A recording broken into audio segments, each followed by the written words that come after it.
ونعوذ بالله من شرور أنفسنا ومن سيئات أعمالنا من يهده الله فلا مضل له ومن يضلل فلا هادي له وأشهد أن لا إله إلا الله وحده لا شريك له وأشهد أن محمدا عبده ورسوله صلى الله تعالى عليه وعلى آله وصحبه وسلم تسليما كثيرا أما بعد।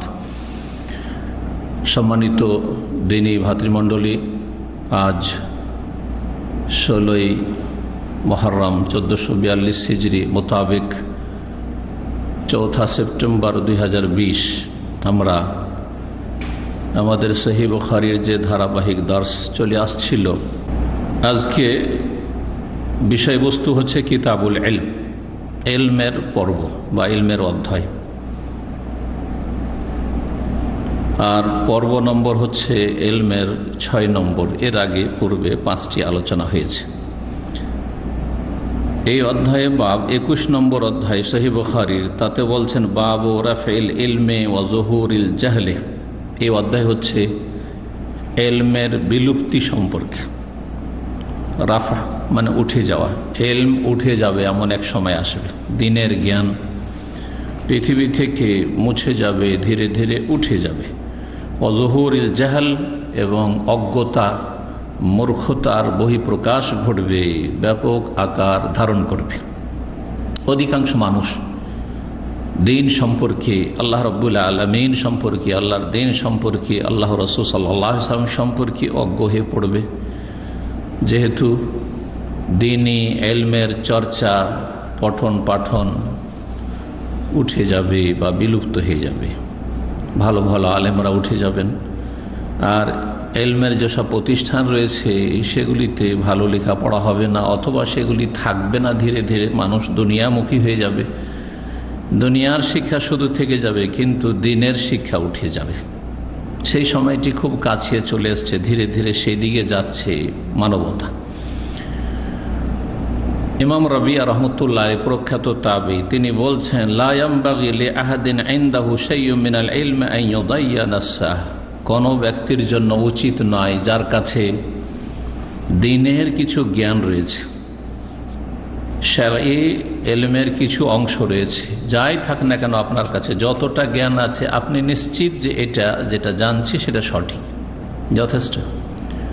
আপনার কাছে অনেক জ্ঞান থাকতে হবে জরুরি নয়, কিন্তু যে জ্ঞানটি রয়েছে অল্প স্বল্পই হোক আর বেশি হোক, সেটা সম্পর্কে যেন আপনি নিশ্চিত থাকেন যে সেটা কোরআন এবং হাদিসের দলিল ভিত্তিক।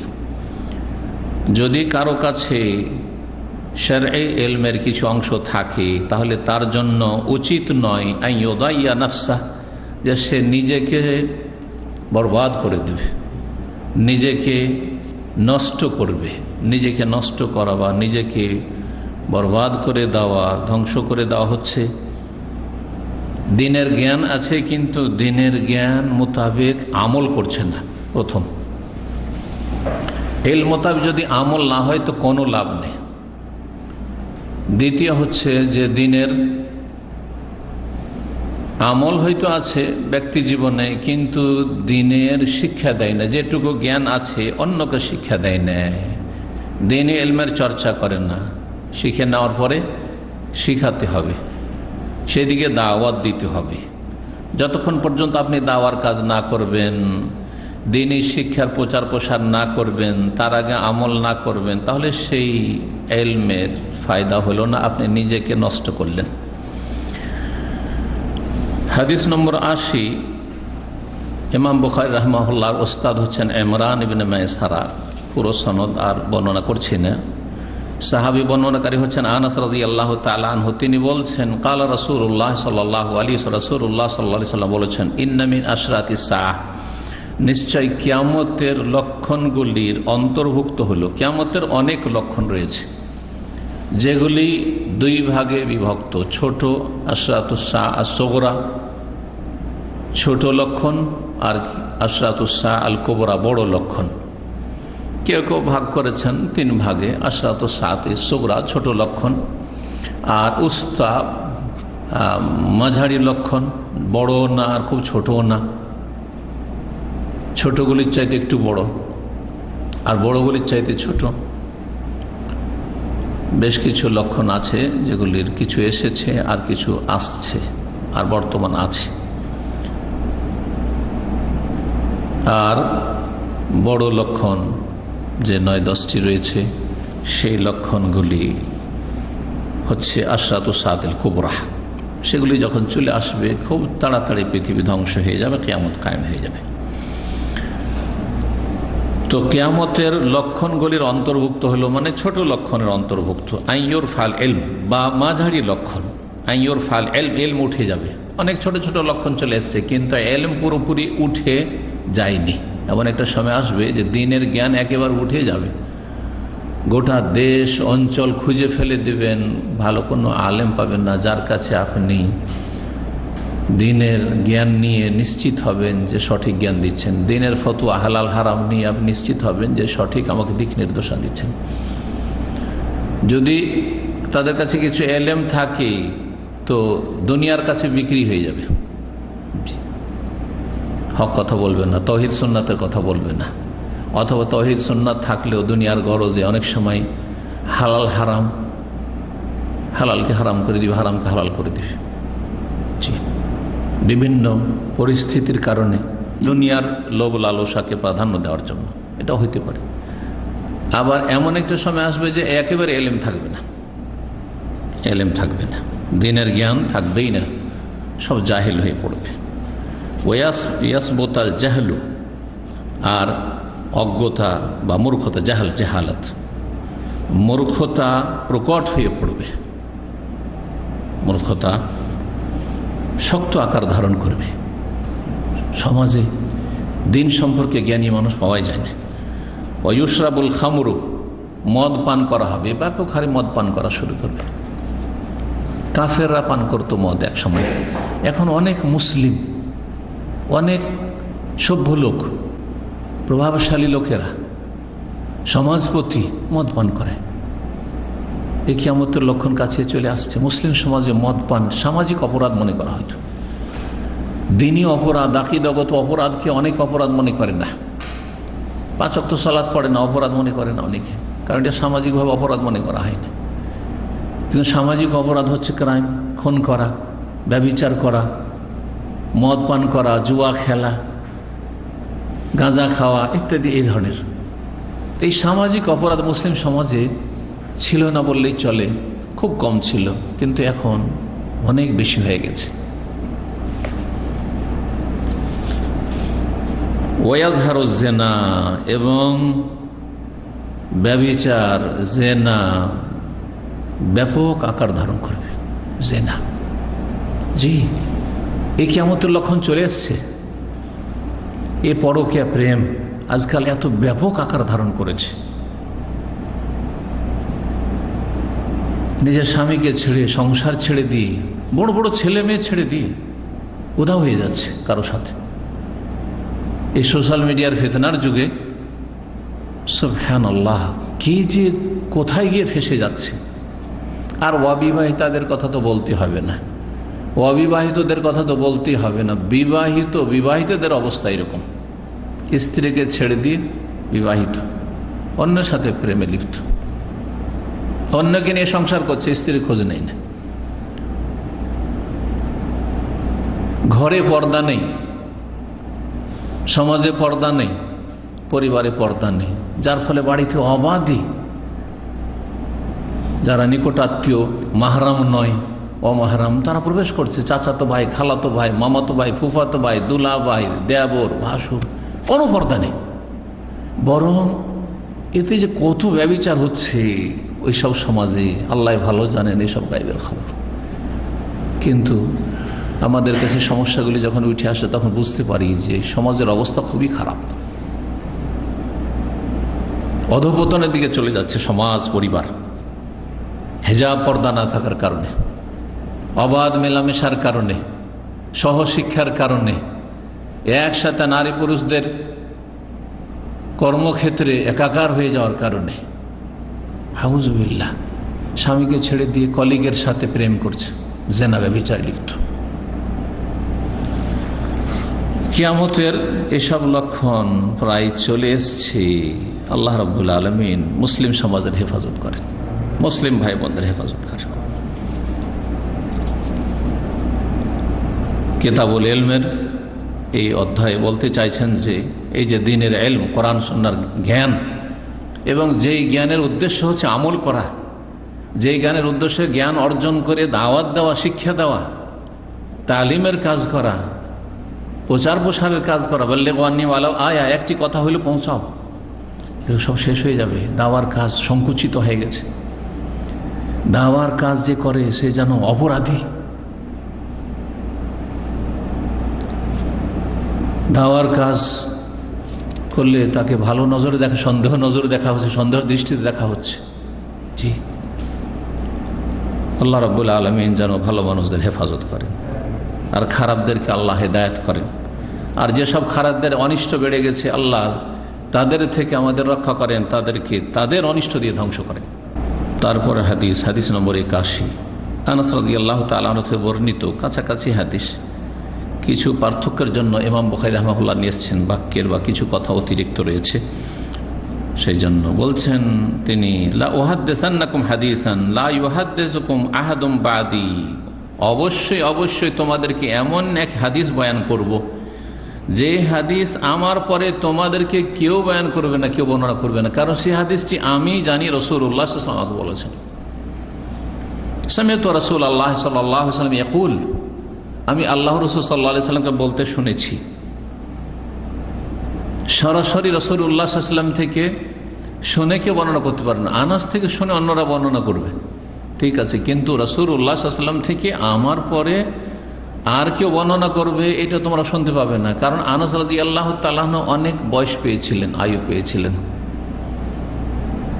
৮০ হিজরির পরে প্রায় ৮৩ বা ৮৬ দিকে তার ইন্তেকাল। সুতরাং সেই জামানায় সাহাবায়ে কেরামদের সংখ্যা কমে গিয়েছিল। আর তিনি বাসরায় ছিলেন, বাসরাতে এমন কোনো বড় আলেম সাহাবী, প্রসিদ্ধ সাহাবী কেউ ছিলেন না। সুতরাং বলছেন যে হে বাসরাবাসী, যখন এই হাদিস বর্ণনা করেন যে আমার পরে এই হাদিস রাসূলুল্লাহ সাল্লাল্লাহু আলাইহি ওয়াসাল্লাম থেকে সরাসরি কে বলবে, কালা রাসূলুল্লাহ, আমার পরে আর হয়তো শুনতে পাবে না, অন্য কোনো মাধ্যম দিয়ে বলবে, কোনো তাবেঈ শোনাবি, কোনো সাহাবী থেকে শুনেছে। যেমন আমরা শোনাচ্ছি সনদ দিয়ে, সামি'তু রাসূলুল্লাহ সাল্লাল্লাহু আলাইহি ওয়াসাল্লাম ইয়াকুল, আমি রাসূলুল্লাহ বলতে শুনেছি, ইন্না মিন আশরাতিস সাআতি, কিয়ামতের লক্ষণের অন্তর্ভুক্ত হচ্ছে আইয়াকিল্লাল ইলমু, ইলমের স্বল্পতা হয়ে যাবে। প্রথম দিকে ইলমের স্বল্পতা আসবে, ইলম কমে আসবে, একেবারে বিলুপ্ত হবে না। যেমন আজকাল ইলম কমে এসছে, দেখেন আজকে থেকে 30 বছর 40 বছর আগে, 50 বছর আগে চলে যান, যেই রকম বড় বড় আইম্মায়ে কেরাম, ওলামায়ে কেরাম ছিলেন, এখন আছে কি? উদাহরণস্বরূপ 3 জন এই যুগের বিংশ শতাব্দীর ইমামের কথা বলি, শেখ আব্দুল আজিজ বিন বাজ রহমতুল্লাহ আলাইহি, শেখ মোহাম্মদ ইবনে সালেহ আল উসাইমিন রহমতুল্লাহ আলাইহি, শেখ মোহাম্মদ নাসিরউদ্দিন আলবানী রহমতুল্লাহ আলাইহিম আজমাইন, তাদের মতো কোনো আলিম আর পৃথিবীতে আছে না? এমন কেউ আছে যে ভবিষ্যতে এইরকম স্তরে পৌঁছবে আশা করা যায় না। তবে আল্লাহ রাব্বুল আলামিন আলা কুল্লি শাইইন কাদির, সর্বশক্তিমান, তিনি ইচ্ছা করলে হতে পারে, কিন্তু তেমন কোনো লক্ষণ দেখছি না। ইয়াকিল্লাল ইলম, ইলম কমে আসবে। আর যারাও বর্তমান আছেন এরা চলে গেলে এদের বিকল্প, এদের শূন্য স্থান পূরণ করবে, এদের স্থলাভিষিক্ত হবে, এইরকম আলেম পাওয়া মুশকিল আছে। ইয়াকিল্লাল ইলম এখানে রয়েছে, সেখানে রয়েছে, আগেরটাতে ছিল যে ইলম উঠে যাবে, তো এক সময় ইলম একেবারে বিলুপ্ত হয়ে যাবে, উঠেই যাবে। আর কিভাবে উঠবে? বেকাবদিল উলামা, এর আগে হাদিস আমরা আলোচনা এসছে যে বড় বড় আলেমরা দুনিয়া থেকে ইন্তেকাল করবেন, তাদেরকে আল্লাহ গ্রহণ করবেন, তারা দুনিয়া থেকে বিদায় নেবেন, এইভাবে উঠে যাবে। অন্তর থেকে ইলমকে আল্লাহ টেনে নেবেন না। ইন্নাল্লাহ লা ইয়াকবিদুল ইলমা ইনতিজাআন ইয়ানতাজিহু মিনাল ইবাদ, আল্লাহ রাব্বুল আলামিন এলেমকে গ্রহণ করবেন, এলেম উঠে যাবে, এটা মানুষের অন্তর থেকে রাতারাতি উঠিয়ে নেবেন না, যে আমার কাছে এলেম আছে আর হঠাৎ করে সকাল হলো আর কিছু এলেম নেই আমার কাছে, এরকম ওটা হবে না। ওয়ালাকিন ইয়াকবিদুল ইলমা বিকবদিল উলামা, তবে এলেমকে আল্লাহ উঠিয়ে নেবেন, গ্রহণ করে নেবেন, উলামাদেরকে গ্রহণ করে, উলামারা ইন্তেকাল করবে। হাত্তা লাম ইয়াবকা ফিন নাসি আলিমুন, এমনকি পৃথিবীতে মানুষ সমাজে আলেম থাকবে না দেশে। খুঁজে পাচ্ছেন না কার কাছে মাসলার হল করব, সমস্যার সমাধান নেব, কার কাছে ফতোয়া নেব। ইত্তাখাযান নাসু রউসান জুহালা, তখন সমস্যার সমাধান তো চাইতে হবে। জাহেল, মূর্খ নেতা, আলেম, মসজিদের ইমাম, খতিব, তাদের কাছ থেকে তাদেরকে ধর্মীয় নেতা, দিনী আলেম মেনে নেবে আর তাদের কাছে ফতোয়া নেবে। ফাফতা বিগাইরি ইলমিন, ইলম যেহেতু নাই তাদের কাছে, কোথা থেকে বলবে যে কোন আয়াতের ভিত্তিতে, কোন হাদিসের ভিত্তিতে বলছি, কোন শরীয়তের মৌলিক নীতিমালার ভিত্তিতে ফতোয়া দিচ্ছি, হালাল হারামের, জায়েজ না জায়েজের, উসুল কাওয়ায়েদ বুঝে না। ফাফতা বিগাইরি, বিনা ইলমে ফতোয়া দেবে, ইলম নেই, সহি সহি বুঝে না, বিনা ইলমে ফতোয়া দিবে, জাল কথা বলবে। ফাদাল্লু আদাল্লু, নিজেরাও পথভ্রষ্ট হবে এই জাহেল মুফতিগুলো, ও আদাল্লু, আর অন্যদেরকে, জনগণকেও গোমরাহ পথভ্রষ্ট করবে। তো ইলম কমে যাবে, এখন কমে যাওয়ার সময় চলছে, এই যুগটা চলছে ইলম কমে যাওয়ার, ইলম হ্রাস পাচ্ছে। ওয়াজহারুল জাহলু, অজ্ঞতা বিরাজ করবে। ওয়াজহারু জিনা, ব্যভিচার ব্যাপক আকার ধারণ করবে, প্রসার লাভ করবে। পার্কে চলে যান, বিচে চলে যান, সৌদি আরবের বিচ ছাড়া বাকি অন্য বিচে চলে যান, কি যে অবস্থা, আল্লাহ হেফাজত করেন, আল্লাহ হেফাজত করেন। ও তাকসুরু নিসা, নারীদের সংখ্যা বেশি হয়ে যাবে, কারণ যুদ্ধ, লড়াই খুব বেশি হবে, যার ফলে লড়াইয়ে পুরুষরাই বেশি মারা যাবে। মহিলারা, বিশেষ করে মুসলিম সমাজের অধিকাংশ মহিলাই বাড়িতে অবস্থান করে, কাফেরদের মতো নয় এখনো, যদিও অনেকে কাফেরদের কদমে কদম রেখে একবারে সেদিকে চলে গেছে, তাদের অবস্থা সেরকম হবে। যারা, যেসব মহিলারা নিজেরা সেনাবাহিনীতে যাচ্ছে, নিজেরা প্রশাসনে যাচ্ছে, নিজেরাই আপনার রাস্তাঘাট, কলকারখানায় পুরুষদের যৌন হয়রানির শিকার হওয়ার জন্য সেখানে পৌঁছে গেছে, তাদের অবস্থা পুরুষদের মতোই হবে। জি, তাদের দুর্দশা শেষ থাকবে না, পরিণাম খুব খারাপ কিয়ামতের আগে। ওয়াতাকসুরু নিসা, নারীদের সংখ্যা বেশি হয়ে যাবে, পুরুষরা থাকবে না। ওয়ায়াকিল্লুর রিজাল, পুরুষদের সংখ্যার স্বল্পতা দেখা দেবে, পুরুষদের সংখ্যা কমে যাবে। হাত্তা ইয়াকুনা লি50 ইমরাতান আল কাইয়িমুল ওয়াহিদ, এমনকি 50 জন মহিলা একটি পরিবারে, একটা গোত্রে আছে, তাদের একজন অভিভাবক রয়েছে, বিয়ে দিতে হবে। 50 জন মহিলার অভিভাবক খুঁজলে ওই একজন পুরুষ পাওয়া যাচ্ছে। একটা গোত্রে 50 জন মহিলা আছে আর মাত্র একজন পুরুষ, সব পুরুষ মারা গেছে। এমনিতেও পৃথিবীর পরিসংখ্যান বলছে প্রায় দেশেরই যে ছেলে সংখ্যার চাইতে মেয়ে সন্তানের সংখ্যা, কন্যা সন্তানের সংখ্যা বেশি। এটা তো এই দিক থেকেও সংখ্যা বাড়ছে, আর পুরুষরা বিয়ে করছে না, মেয়েদের সংখ্যা আরও বাড়ছে। বিয়ে করছে না, 40-50 হয়ে বিয়ে করছে, বা লিভ টুগেদার করছে, বিয়ে করছে না, জেনা ব্যভিচার পতিতালয় থেকে কাজ সেরে নিচ্ছে, আউযুবিল্লাহ, গার্লফ্রেন্ড দিয়ে কাজ সেরে নিচ্ছে, বিয়ে করছে না, আউযুবিল্লাহ আউযুবিল্লাহ। এটা মুসলিম সমাজের চিত্র নয়, কাফের সমাজের চিত্র বলছি। বড় দুঃখের বিষয়, আল্লাহ মুসলিমদের হেফাজত করুন, ফিরে আসার তৌফিক দান করুন। আর এত বেশি মারামারি, হানাহানি, খুনাখুনি হবে যে 50 জন মহিলা আছে, কিন্তু তাদের দেখাশোনা করার জন্য শুধুমাত্র একটা পুরুষ। 82 নম্বর হাদিস, আন হামজা ইবনে আব্দুল্লাহ ইবনে উমার, হামজা বিন আব্দুল্লাহ বিন উমার, আব্দুল্লাহ বিন উমার রাদিয়াল্লাহু তাআলা আনহুমা ওয়া আনহুম, প্রখ্যাত সাহাবী, তার পিতা আমিরুল মুমিনিন, দ্বিতীয় খলিফা সাহাবী, খলিফা রাশেদ। তো এই আব্দুল্লাহ বিন উমারের ছেলে হামজা তাবী, তিনি বলছেন আন্না ইবনে উমার, তার পিতা ইবনে উমার রাদিয়াল্লাহু তাআলা আনহুমা কালা, বলেছেন সামি'তু রাসূলুল্লাহ সাল্লাল্লাহু আলাইহি ওয়াসাল্লাম কাল, আমি রাসূলুল্লাহ সাল্লাল্লাহু আলাইহি ওয়াসাল্লামকে বলতে শুনেছি, বাইনা আনা নাইমুন, আমি কোনো এক সময় একদিন শুয়েছিলাম, ঘুমিয়েছিলাম, উতিত বেকাদ হে লাবানিন, আমার কাছে ঘুমন্ত অবস্থায় একটি দুধের পেয়ালা নিয়ে আসা হলো। কাদহন পেয়ালা, দুধের পাত্র বা পেয়ালা নিয়ে আসা হইল।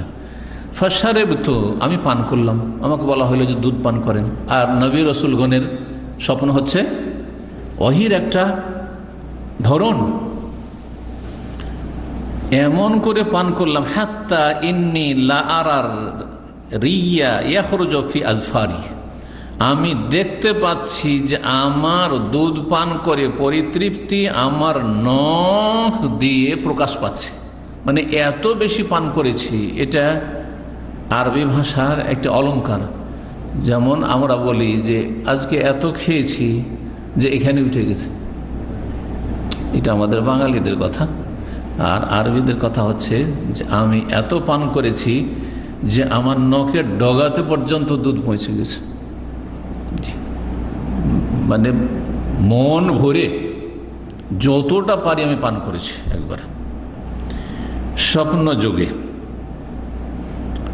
সুম্মা আতাইতু ফাদলি ওমর ইবনুল খাত্তাব রাদিয়াল্লাহু তাআলা আনহু, তারপরে আমার পান করার পরে অতিরিক্ত দুধটা আমি ওমর ইবনে খাত্তাব রাদিয়াল্লাহু তাআলা আনহুকে দিয়ে দিলাম, আমিরুল মুমিনিন খলিফা রাশিদ রাদিয়াল্লাহু তাআলা আনহু ওয়ারদা, তাকে দিয়ে দিলাম। কালু, সাহাবীরা জিজ্ঞেস করলেন, ফামা আউয়ালতাহু ইয়া রাসূলুল্লাহ, তাহলে এই স্বপ্নের আপনি কি মর্ম আপনি বর্ণনা করলেন, এর তাওয়িল মানে এর হচ্ছে আপনার বিবরণ বা মর্ম রহস্য, এই স্বপ্নের অর্থ কি, ব্যাখ্যা কি?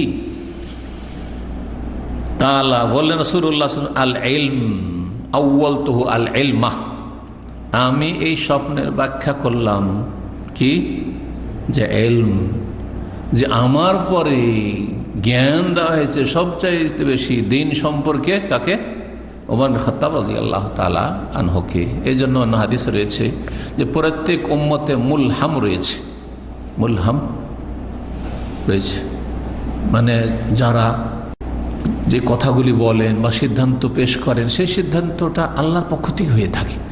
আল্লাহ তাদের জবান দিয়ে বলায় কথাটা সঠিক হয়, তাদেরকে আল্লাহ এই ক্ষমতা যোগ্যতা দিয়েছেন সৃষ্টিগতভাবে। প্রত্যেক উম্মতে কিছু এরকম আছে। আর আমার উম্মতে যদি কেউ মুলহাম হয়, কাউকে ইলহাম হয়, ইলহাম মানে এই নয় যেমন সুফিরা বলে থাকে ইলহামের মাধ্যমে শরীয়তের ধর্মকর্ম অনেক কিছু, আমাকে ইলহাম হয়েছে এখন চিল্লাই যেত, আমাকে ইলহাম হয়েছে যে এই তরিকাতে 40 দিনে বেরোতে হবে, না না না না, ওইসব নয়। যেমন স্বপ্ন দিনের উৎস নয়, তেমনি কেউ বলবে আমার এলহাম দিনের উৎস নয় যে আপনি দিন নেবেন সেখান থেকে, ভালো করে মনে রাখবেন। কিন্তু কিছু জ্ঞানীগুণী ব্যক্তি রয়েছেন, আল্লাহ রাব্বুল আলামিন তাদেরকে এমন জ্যোতি দিয়েছেন তাদের অন্তরে, তা দিয়ে তারা দেখেন বা চিন্তা করেন, যে কথাগুলি বলেন অধিকাংশ ক্ষেত্রে তারা সঠিক সিদ্ধান্ত উপনীত হতে পারেন, সঠিক কথা বলেন। যেমন ওমর রাদিয়াল্লাহু তাআলার জিন্দেগিতে বেশ কিছু ঘটনা রয়েছে, যে ঘটনাগুলি এখন বলার সময় নেই সেজন্য বলবো না। বেশ কিছু ঘটনা রয়েছে যেখানে একটি প্রস্তাব রেখেছেন বা একটি মনের তার আকাঙ্ক্ষা পেশ করেছেন, আর তার অনুকূলে তার পক্ষে ওহী চলে এসছে, তার পক্ষে ওহী চলে এসছে। ওমর রাদিয়াল্লাহু তাআলা আনহুকে অনেক বেশি আল্লাহ রাব্বুল আলামিন দ্বীনের জ্ঞান দিয়েছিলেন। যে দুধ কেউ যদি স্বপ্নে দেখে, আজকেও যদি আমি আপনি দেখি দুধের স্বপ্নে দেখেন যে দুধ পান করছি বা কেউ পান করছি, তো এর ব্যাখ্যা হচ্ছে কি, এলেম, যে দ্বীনের এলম। কেন কেন দুধ থেকে এলেম কি করে নিলেন, রহস্যটা শুনেন। স্বপ্নের বিবরণগুলি এইভাবে হয়ে থাকে। দুধ সবচাইতে উপকারী খাদ্য এবং পানীয়, খাবারও কাজ করে আর পানিরও কাজ করে। দুধের কোনোটাই আপনার অসার না, দুধকে যাই বানান না কেন সবটাই কাজে লাগে, তাই না? দুধ থেকে কত কি তৈরি হয় চিন্তা করেন আপনি। দুধ থেকে দই, মাখন, ঘি, আর হ্যাঁ কত কি আপনি বানাচ্ছেন আপনি। জি, তো দুধ দুধ অত্যন্ত উপকারী। এই জন্য দুধ পান করে দোয়া শিখেছে রাসূলুল্লাহ সাল্লাল্লাহু আলাইহি ওয়া সাল্লাম, আল্লাহুম্মা বারিক লানা ফীহি ওয়াজিদনা মিনহু, আল্লাহ আমার এই দুধে বরকত দাও, আর ওয়াজিদনা মিনহু, এটা আরো বেশি দাও। পক্ষান্তর অন্য খাবার আপনি যত ঘি পোলাও খান না কেন, হ্যাঁ, যতই কিছু ভালো আপনি খান না কেন, কি বলবেন? আল্লাহ বারিক লানা ফি ওয়া আত'ইমনা খায়রা মিনহু, আল্লাহ আমার এই খাবারে বরকত দাও এবং এর চাইতে ভালো খাবার খাও, এর চাইতে ভালো খাবার দাও। আত'ইমনা খায়রা মিনহু। দুধ মানুষের জন্য অত্যন্ত উপকারী। এই জন্য আল্লাহ রাব্বুল আলামিন মাতৃগর্ভ থেকে যে শিশু ভূমিষ্ঠ হচ্ছে তার প্রধান খাদ্য কি করেছেন? দুধ। আল্লাহু আকবার, দুধ কত পুষ্টিকর খাবার। ঠিক তেমনি দিনের জ্ঞান পুরোটাই উপকারী। দিনের জ্ঞানের আপনি আকীদা তৌহিদের ইলম হাসিল করেন, তাফসীরের ইলম হাসিল করেন, হাদিসের ইলম হাসিল করেন, ফিকহের ইলম হাসিল করেন, উসুলুল হাদিস, উসুলুল ফিকহ, মুস্তালাহুল হাদিস আপনি পড়েন। আপনি দিন শিখার জন্য আরবি ভাষা পড়েন, দিন শিখায় সহযোগী হবে বলে আপনি বালাগাত, ইলমুল বালাগা পড়েন, ইলমুল নাহু ওয়াস সরফ পড়েন, গ্রামার পড়েন, যাই পড়েন না কেন, সব উপকারী, সব উপকারী। দিন যে শিখে তারও উপকার হয়, যে শিখায় তারও উপকার হয়, যে প্রচার করে প্রসার করে তারও উপকার হয়, যে যেইভাবে অংশ নেয় না কেন। এই দিনের এলমগুলো যে প্রচার প্রসারে যেইভাবে অংশ নিচ্ছেন আজকাল সোশ্যাল মিডিয়া, সে উপকৃত দুনিয়া আখেরাতে। আপনার মাধ্যমে আমার মাধ্যমে কেউ যদি হেদায়েত হয়, আমি আপনি দুনিয়া থেকে চলে যাব, কিন্তু ওই লোক দিয়ে হয়তো হাজার হাজার লোক, আমার দ্বারা একটা লোক হেদায়েত হয়েছে, কিন্তু ওই লোক দিয়ে, যেই লোক আমার মাধ্যমে আপনার মাধ্যমে হেদায়েত হয়েছিল, সেই লোকের মাধ্যমে হাজার হাজার লোক দিন শিখেছে, হেদায়েত হয়েছে। তাহলে আমার খাতায় এইভাবে করতে করতে আমার ওপরে যা রয়েছে, আমাকে যারা শিখিয়েছে, আর সর্বপ্রথম শিখিয়েছেন মুহাম্মদ রাসূলুল্লাহ সাল্লাল্লাহু আলাইহি সাল্লাম। এই জন্য পুরো উম্মতের ইলম, আমল আর দাওয়াত সবগুলি এসেছে কোত্থেকে? সৈয়দুল মুরসালিন খাতাবুন নবী রাসূলুল্লাহ সাল্লাল্লাহু আলাইহি সাল্লাম থেকে। সুতরাং এক অংশ সমান সমান কার খাতায় চলে যাচ্ছে? রাসূলুল্লাহ সাল্লাল্লাহু খাতায় চলে যাচ্ছে, বলার প্রয়োজন নেই। সুতরাং ওই বেদাতি তরিকা অবলম্বন করবেন না যে ওয়াজ মাহফিলে, তফসির মাহফিলে আমাদের বেদাতি হুজুররা শিখিয়েছে, হে আল্লাহ 5 দিন ধরে যে তফসির মাহফিল করলাম, আল্লাহ তোমার নবীর পাকের রওজায় পৌঁছিয়ে দাও। কোথায় পেলে এসব কথা? কোথায় পেলে এসব কথা? তোমার নিজের জন্য রাখো, তুমি বেশি মুখাপেক্ষী নেকির। একটা নেকির জন্য ফেসে যাবে, একটা গোনা তোমাকে ফাঁসিয়ে দিতে পারে। সুতরাং গোনার বোঝা হালকা করো, নেকির বোঝা ভারী করো। আর রাসূলুল্লাহ সাল্লাল্লাহু আলাইহি ওয়াসাল্লামের জন্য পাঠাবার দরকার নেই, সব বিদাতি দোয়া শিখাবেন না জাতিকে। এই ইসলামগুলোকে, যেগুলো ইসলাম নয়, অনইসলামিক কথাগুলোকে চিহ্নিত করার জন্য কোরআন সুন্নাহর দায়ীদেরকে, আলেমদেরকে গাল খেতে হয়। যারা গাল দিচ্ছেন ভালো করে মনে রাখেন, একদিন ভালো করে বুঝতে পারবেন। জি, সেই দিন হাসরের মাঠে ফয়সালা হবে। 23 নম্বর অধ্যায় বলছেন বাবুল ফুতি ওয়া হুয়া ওয়াকিফুন আলা দাব্বাতি ওয়া গায়রিহা। এই অধ্যায় হচ্ছে বাহনের ওপর অথবা অন্য কোনো কিছুর ওপর বসে ফতোয়া দেওয়া সম্পর্কে। বাহনে বসে, সেই বাহন আপনার ওঁট হোক, আর ঘোড়া হোক, আর গাধা হোক, আর খচ্চর হোক, প্রাচীন যুগের বাহন, অথবা বাস ট্রেনে হোক, আপনার প্রাইভেট কারে হোক। অনেকে আজকাল প্রাইভেট কারে বসে লাইভ দিচ্ছেন, দিনের জ্ঞান বা প্রশ্নের উত্তর দিচ্ছেন। আলহামদুলিল্লাহ। যদি কেউ আপনাকে জিজ্ঞেস করে যে আপনি যে গাড়িতে বসে বসে এই যে ড্রাইভিং করছেন, বা আপনি বসে আছেন গাড়িতে আর আপনি লাইভে প্রশ্ন উত্তর দিচ্ছেন, এটা জায়েজ, এটা বিদআত? তো যে দেখো নবী সাল্লাল্লাহু আলাইহি ওয়াসাল্লাম করেছেন।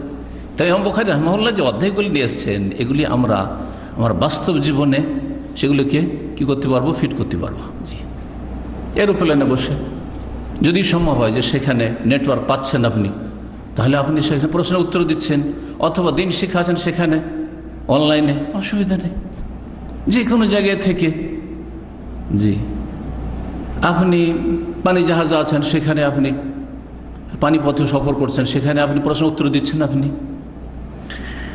তো ফতোয়া দেওয়া অথবা জ্ঞান দান করা, ওয়া ওয়াকিফুন আলা দাব্বাতে, বাহনের ওপর চেপে। দাব্বা, হ্যাঁ, এটা হচ্ছে কোনো প্রাণী বাহন, অথবা অগাইরা অন্য অন্য বাহন, অন্য কোনো বাহন হইতে পারে যুগোপযোগী।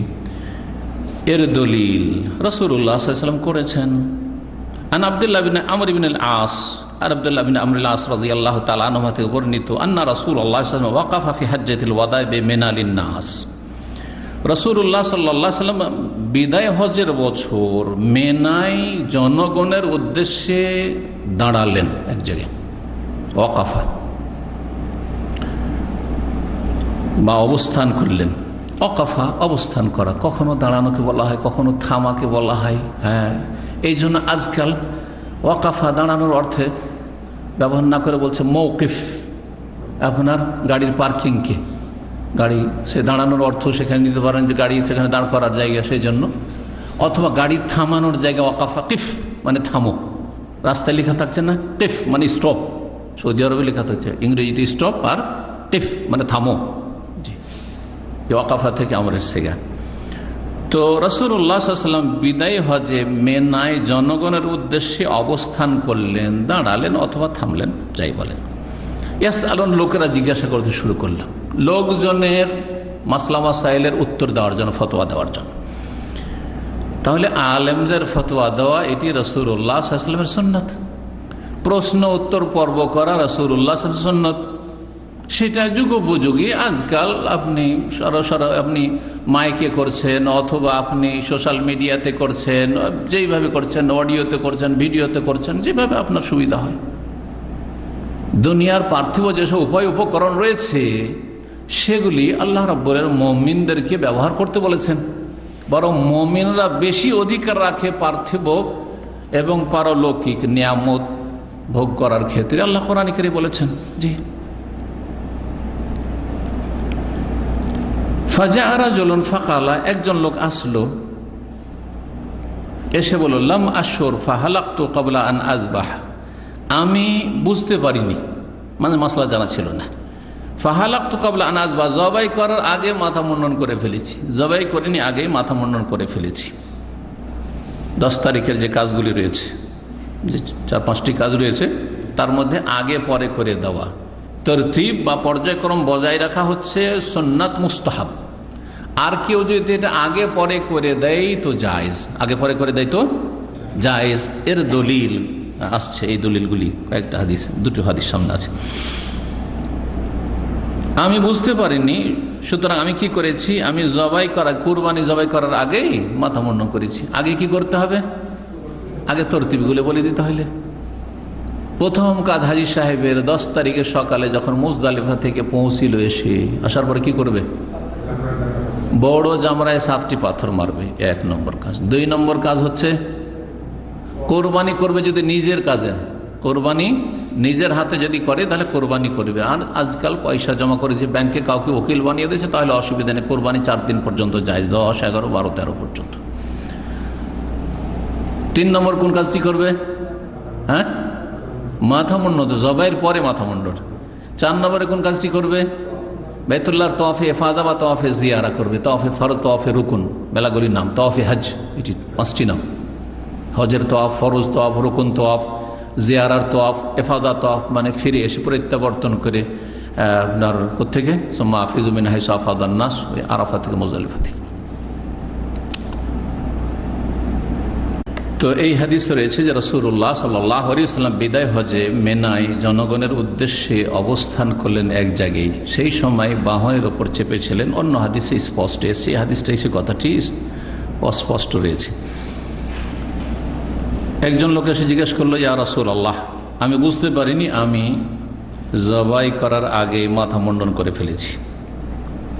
রাসূলুল্লাহ বলে, ইজবাহ ওয়ালা হারাজ, জবাই করো, কোনো অসুবিধা নেই, কোনো আপত্তি নেই, কোনো দোষ নেই। হারাজ মানে সংকীর্ণতা, দিনে কোনো সংকীর্ণতা নেই, কোনো দোষ নেই। ফাজা আখার, দ্বিতীয় জন আসলো, এসে বলল, লাম আশুর ফানাহারতু ক্বাবলা আন আরমি, আমি বুঝতে পারিনি, আমি জবাই করে ফেলেছি কোরবানি কঙ্কর মারার আগে। আগে কঙ্কর মারতো, তারপরে জবাই, আমি আগেই কি করেছি, জবাই করে ফেলেছি। কালা ইরমি ওয়ালা হারাজ, এখন কঙ্কর মেরে নাও, ওয়ালা হারাজ, কোনো অসুবিধা নেই বা দোষ নেই। ফামা সুইলান নবী আন শাইইন কুদ্দামা ওয়ালা উখির, ইল্লা কালা ইফআল ওয়ালা হারাজ। নবী সাল্লাল্লাহু আলাইহি সাল্লামকে যে কোনো বিষয় সম্পর্কে জিজ্ঞাসা করা হয়েছিল সেই দিন, যেটা আগে অথবা পরে করা হয়েছে, আগে করতে হয় পরে করা হয়েছে, পরে করতে হয়তো আগে করে দেওয়া হয়েছে, প্রত্যেকের উত্তর বলেছেন ইফআল ওয়ালা হারাজ, যেটা বাকি আছে সেটা করে ফেলো, ওয়ালা হারাজ, কোনো দোষ নেই, কোনো আপত্তি নেই। তো যে মাসআলাটি বলছিলাম সেটা হচ্ছে যে এই যে 5টি কাজ, এতে তারতিব হচ্ছে উত্তম, মুস্তাহাব, সুন্নাহ, ওয়াজিব, ফরজ নয়।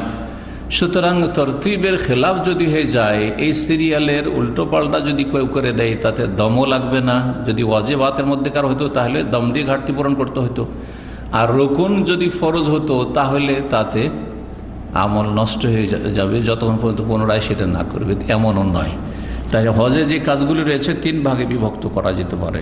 এক হচ্ছে আরকান, রুকুন, 2 হচ্ছে আপনার ওয়াজিবাত, আর তারপরে হচ্ছে বাকি সমস্ত কথা কাজ হচ্ছে সুন্নাত, মুস্তাহাব। তো এই তরতিবের খেয়াল রাখা, পর্যায়ক্রমে করা। প্রথম কাজ হচ্ছে বড় জামরাই পাথর মারা। 2 নম্বর কাজ হচ্ছে নিজ হাতে কোরবানি করলে কোরবানি করার, কাউকে ওকিল বানিয়ে দিলে ও যখন করবে সুবিধা, 4 দিনের মধ্যে হলেই হলো, হোক আর না হোক খোঁজ খবর নেওয়া। আমার দেশের লোকের আবার কি করে, হাজিরা, আমার কোরবানিটা অমুক সময় হবে বলেছে, ততক্ষণ অপেক্ষা করে থাকে, মাথা মুন্ডন করা যাবে না। না না না, জি, কোরবানি আমার কখন হবে জানতে চাই। আরে কোরবানি যখন হোক অসুবিধা নেই, আপনার ওই সব তলাশ করার কোনো প্রয়োজন নেই। 2 নম্বর কি বললাম, কোরবানি করা। 3 নম্বর হচ্ছে মাথা মুন্ডন করা। তারপরে আপনি প্রাথমিক হালাল হয়ে গেলেন, আপনি কি করবেন, আপনার এহরামের কাপড় পরে খুলে আপনি পরিষ্কার পরিচ্ছন্ন হয়ে যান, আপনার স্বাভাবিক কাপড় পরে নেন, আর তারপরে বাইতুল্লাহ চলে যান। বাইতুল্লাহ গিয়ে কাজ 4 নম্বর কাজ হচ্ছে বাইতুল্লাহর তওয়াফ করা। যেই তওয়াফের নাম কয়েকটি বললাম, তওয়াফে এফাদা হাদিসের ভাষা, ফিকহের ভাষা হচ্ছে তওয়াফে জিয়ারা। হ্যাঁ, আর তারপরে এই তওয়াফকে বলা হয় তওয়াফে ফরজ, ফরজ তওয়াফ। এই তওয়াফকে তওয়াফে রুকুন বলা হয়, যেহেতু হজের রুকুন। এই তওয়াফকে তওয়াফে হজ, হজ এই তওয়াফ ছাড়া হবে না, সেজন্য তওয়াফে হজও বলা হয়। তাহলে এই তওয়াফের নাম হচ্ছে 5টি, জি, একই তওয়াফের নাম। রাসূলুল্লাহ সাল্লাল্লাহু আলাইহি সাল্লাম সেদিন বলেছে ইফআল ওয়ালা হারাজ। প্রথম বছর ছিল, মানুষের ভুল হতেই পারে, আর অনেক ভুল হয়েছে। সুতরাং এইরকম ক্ষেত্রগুলিতে রাসূলুল্লাহ বলেছেন যেটা বাকি আছে করো, আর যেটা করেছো কোনো দোষ নেই। 24 নম্বর অধ্যায় বলছেন বাবুন মান আজাব আল ফুতিয়া বি ইশারাতিল ইয়াদি ওয়ার রাস। এই অধ্যায় হচ্ছে ওই ব্যক্তি সম্পর্কে, ওই আলেম বা মুফতি সম্পর্কে যে ফতোয়া দেয় হাতের ইশারায় অথবা মাথার ইশারায়। অর্থাৎ কেউ যদি, কোনো আলেম, কোনো মুফতি মাথার ইশারায় জায়েজ, জায়েজ নয়, হ্যাঁ, হাতের ইশারায় করো না, করবে, করিও না, হাতের ইশারায় যদি ফতোয়া দেয় তো ফতোয়া দেওয়া জায়েজ কি না। তো ইমাম বুখারী রাহমাহুল্লাহ সম্পর্কে মজহাবের মুকাল্লিদগুলো আমাদের সমাজের, ভারত উপমহাদেশ বিশেষ করে যারা গোঁড়া মুকাল্লিদ আর ইমাম বুখারী বিদ্বেষী, তারা বলে যে তিনি গায়র ফকি ছিলেন না। যেমন এক জামাতি বলেছে যে আল্লামা আলবানী ফকি ছিলেন না, উনি মুহাদ্দিস। এই একই খুরের এরা মাথা মুন্ডা, একই খুরের, একই বাজারের, একই মার্কেটের এরা। জি হ্যাঁ, ইমাম বুখারী ফকি নয়, গায়র ফকি। আনাস, আবু হুরায়রা ফকি নয়, এই বেয়াদবি করেছে, সাহাবায়ে কেরামদের অবমাননা করেছে এক শ্রেণীর গোঁড়া মুকাল্লিদগুলো। আর এক শ্রেণীর গোঁড়া মুকাল্লিদ বলছে আলবানী ফকি নয়, মুহাদ্দিস। জি, আল্লাহ এদের অনিষ্ট থেকে আমাদের জাতিকে যারা বেঁচে থাকার তৌফিক দান করেন এবং ফিরে আসার তৌফিক, যারা এদের খপ্পরে পড়ে গেছে আল্লাহ যেন তাদেরকে ফিরে আসার তৌফিক দান করেন। তো বলছিলাম যে ইমাম বুখারী রাহমাহুল্লাহ যদি ফকি না হবেন তাহলে এই ফিকহের অধ্যায়গুলি কীভাবে কায়েম করেছেন। জি, ইমাম বুখারী রাহমাহুল্লাহ মুহাদ্দিসও ছিলেন, ফকিহও ছিলেন। জি, ফকি মানে এ নয় যে কারোর নামে শুধু একটা মজহাব দাঁড়িয়ে গেলে সে ফাঁকি হয়ে যায় আর বাকিরা কেউ ফাঁকি নয়। এটা যদি কেউ বুঝে থাকে তো সে এখন অন্ধকারে আছে। আব্দুল্লাহ বিন আব্বাস রাদিয়াল্লাহু তাআলা আনহুমা থেকে বর্ণিত আন্না নবী সাল্লাল্লাহু আলাইহি ওয়াসাল্লাম সুইলা ফি হাজ্জাতিহি, নবী সাল্লাল্লাহু আলাইহি ওয়াসাল্লামকে জিজ্ঞাসা করা হয় তার হজে। তার হজ ছিল একটি হজ, বিদায় হজ, সেটি ছিল শেষ হজ, সেটি প্রথম হজ ইসলামের ইতিহাসে। ফাকালা যাবাহতু ক্বাবলা আন আরমি, আমি কঙ্কর মারার আগে জবাই করে ফেলেছি। আগে কি করতে হবে? কঙ্কর মারতে হবে, কিন্তু জবাই করে ফেলেছি। ফাআউমা বিয়াদি, হাতের দ্বারা ইশারা করলেন। কালা লা হারাজ, হাতের দ্বারা ইশারা করলেন, অসুবিধা নেই, করো। ওয়াকাল, আরেকজন বলছে হালাকতু ক্বাবলা আন আযবা, আমি মাথা মুন্ডন করে ফেলেছি জবাই করার আগে। পাথর মেরেছে, তারপর মাথা মুন্ডন করে ফেলেছে জবাই করার আগে। ফাআউমা বিয়াদি, হাতের ইশারা করে বললেন ওয়ালা হারাজ, কোনো দোষ নেই, কোনো দোষ নেই, করো। তাহলে হাতের ইশারা করি অথবা মাথার ইশারা করে কি করা যাবে? ফতোয়া দেওয়া যাবে। কিন্তু একটি শর্ত হচ্ছে ইশারা মফহুমা হইতে হবে, মানে এমন ইঙ্গিত হইতে হবে যেটা মানুষ বুঝতে পারে, বুঝতে পারে। জি, আর যেই ইঙ্গিতটা, যেই মাথার ইশারা বা হাতের ইশারাটা যেইভাবে যেই সমাজের লোকেরা বুঝে। জি, বাঙালি সমাজ আলাদা, কেরালা সমাজ আলাদা। আপনাদের উদাহরণ বলি, এখানে প্রবাসী থেকে দেখেছেন, হ্যাঁ, আমরা যদি হ্যাঁ করি তাহলে কি করব আমরা বাঙালিরা? হ্যাঁ, তাই না? মাথা এইভাবে ঝুঁকালে হ্যাঁ হইল, কিন্তু কেরালাদের হ্যাঁ মানে এটা হচ্ছে উল্টা হয়ে গেল না? বাঙালিদের কাছে এইরকম করা মানে না না। তাহলে বোঝা গেল যে ইঙ্গিতটা, ইশারাটা যাকে বুঝাচ্ছেন ইশারা করে সে কি বুঝছে। আর আপনার ইশারাটা অস্পষ্ট না হয়, ইশারা যদি উপলব্ধি করতে পারে, বোধগম্য হয়, তাহলে সেটা কথার কাজের, কথার বিকল্প, সেটা হচ্ছে কথা অথবা কাজের বিকল্প। জি, কেউ দিয়ে ইশারা করে তাহলে কি বুঝবেন? মানে খুন করবে সে।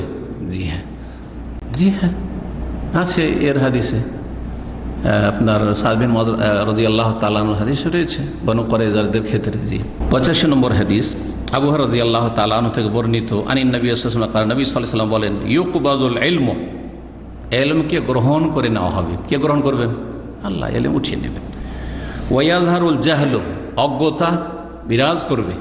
ওয়াল ফিতানু, ফিতনাতুনের বহু বচন, বহুমুখী ফিতনা ব্যাপক আকার ধারণ করবে। ফিতনা, ইন্টারনেটের ফিতনা, সোশ্যাল মিডিয়াতে যতগুলি, ফেসবুকের ফিতনা। জি, আপনার যে কত ফিতনা রয়েছে, এইসব ফিতনাগুলি, ফিতনা, টেলিফোনের ফিতনা, ছোট ছোট ছেলে মেয়েদেরকে এখন সাবালক হয়ে উঠেছে, টেলিফোন ধরিয়ে দিয়েছেন, আর যেখানে সেখানে কি করতে কি করে ফেলেছে। উধাও, মেয়ে খুঁজে পাচ্ছেন না, ছেলে কাকে নিয়ে উঠিয়ে নিয়ে চলে আসছে। কত বড় ফিতনা বলেন তা। জি, সংসার ভেঙে যাচ্ছে, সংসার ভেঙে যাচ্ছে, কত সুখ শান্তির সংসার, প্রবাস থেকে কত টাকা পাঠাচ্ছে, আর এদিকে এই টেলিফোন নাজায়েজ ব্যবহার করে টেলিফোনের ফিতনায় পড়ে সে আরেকজনের সাথে কোথাও গিয়ে বসে আছে, আমোদ ভর্তি করছে, আউযুবিল্লাহ, ডুবে ডুবে নাপাক পানি খাচ্ছে। ওয়াকসুরুল হারজ, এবং হানাহানি, মারামারি খুব বেশি হবে।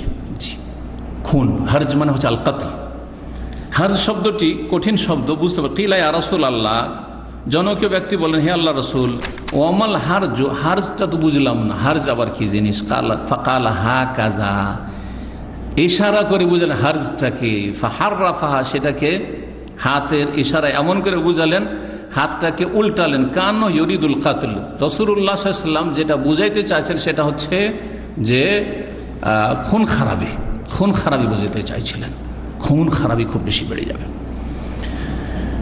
86 নম্বর হাদিস, এখানেও ইশারা আর কথা রয়েছে, ইঙ্গিত করে বোঝানোর কথা রয়েছে। তাহলে ইঙ্গিত করে যখন বোঝানো যায় কোনো কথা, তাহলে ইঙ্গিত করে হ্যাঁ না বলা যাবে, দিনের কথা বলা যাবে, শেখানো যাবে।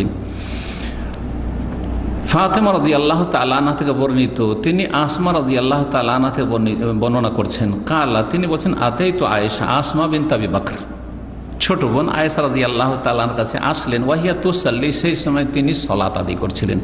ফাকালতু মা শানুন নাস, আমি বললাম যে লোকজনের কি হয়েছে, এই সময় কেন সালাত পড়ছে? এটা তো সালাতের সময় নয়, লোকজন মসজিদে সালাত আদায় করছে। ফাআশারাত ইলাস সামাই, যেহেতু সালাত অবস্থায় ছিলেন আয়েশা, তো বড় বোনকে ইঙ্গিত করছেন কোন দিকে? সালাত অবস্থায় ইঙ্গিত করছেন, হ্যাঁ, মানে আকাশের দিকে দেখো তাহলে বুঝতে পারবা। জি, ফাইদান নাসু কিয়াম, দেখছি লোকজন দাঁড়িয়ে সালাত আদায় করছে। ফাকালাত সুবহানাল্লাহ, বললেন সুবহানাল্লাহ। কুলতু আয়া, লোকজন একবারে জমিয়ত হয়ে গেছে আর সবাই সালাত আদায় করছে, মনে হচ্ছে যে কিয়ামতের কোনো লক্ষণ চলে এসছে নাকি, বড় কোনো নিদর্শন নাকি। আয়া, একবারে মানুষ সবাই মসজিদে জমিয়ত হয়ে সালাত আদায় শুরু করেছে, তো এটি কোনো কিয়ামতের লক্ষণ নাকি। আশারাত বেরা আসিহা, তখন মাথা দিয়ে ইঙ্গিত করলেন এই নাম। তাহলে এই হাদিসে হাতের ইশারাও রয়েছে। জি, ওই হাত কি রয়েছে, হাতের ইশারা করেছিলেন প্রথম, তাই না? আয়েশা রাদিয়াল্লাহু তাআলা বললেন যে ফাআশারাত ইলাস সামা, হাত দ্বারা আকাশের দিকে ইশারা করেছেন। আর এখানে ইশারা করছেন কিসের দ্বারা?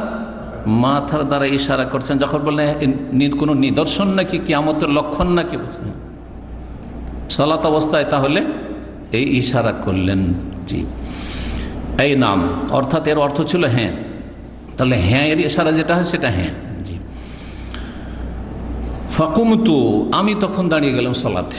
আসমা রাদিয়াল্লাহু আনহা বলছেন হাত্তা আলানিল গাশ, এত লম্বা সালাত ছিল যে আমি বেহুশ হতে চলেছিলাম, মানে আমি বেহুশে পড়ে যাচ্ছি, মনে হচ্ছে সেন্সলেস হয়ে যাচ্ছি।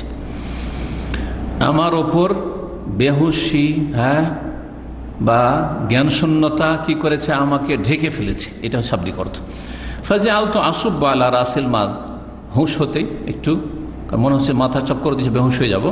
তখন আমি আমার মাথায় পানি ঢালা শুরু করি। তাহলে বোঝা গেল যে বেহুশ হতে যায় তার মাথায় পানি ঢাললে কি হয়, সচেতন হয়।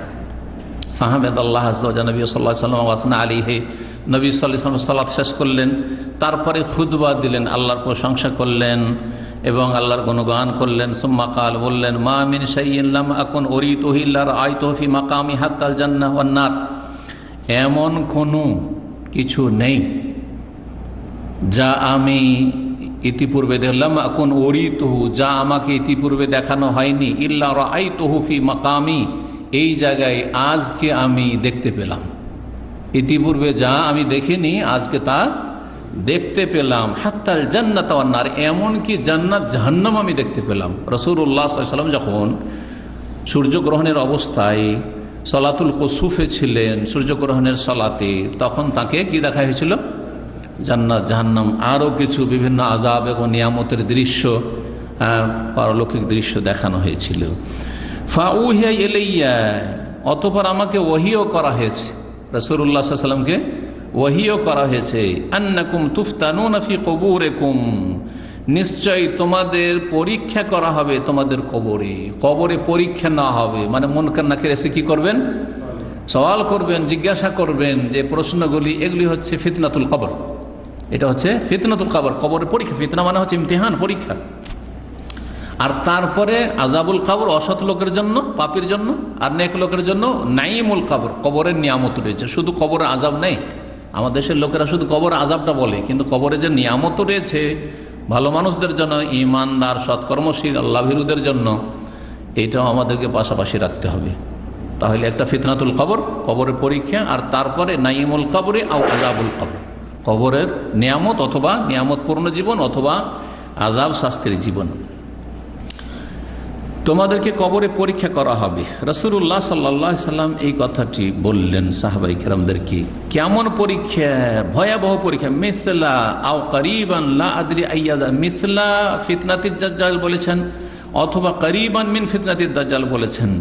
কালাত আসমা লা আদরি আইয়া যালা, কালাত আসমা, মনে নেই। আসমা রাদিয়াল্লাহু তাআলা আনহা থেকে ফাতেমা রাদিয়াল্লাহু তাআলা আনহা যে বর্ণনা করছেন, তিনি বলছেন আমার ঠিক মনে নেই যে তিনি করিবান বলেছেন না মিসলা বলেছেন। কাছাকাছি অর্থ। করিবান মানে কাছাকাছি, দাজ্জালের ফিতনার মতো, আর মিসল মানে দাজ্জালের ফিতনার অনুরূপ। লা আদরি আইয়া যালা কালাত আসমা। জি, মিন ফিতনাতিল মাসিহিদ দাজ্জাল, মাসিহুদ দাজ্জালের ফিতনার মতো। যখন দাজ্জালের ফিতনা শুরু হবে, যে সেটা যেমন ভয়াবহ হবে, ঠিক তেমনি কবরে যে পরীক্ষা, এটাও ভয়াবহ। এত সহজ নয় সবার জন্য।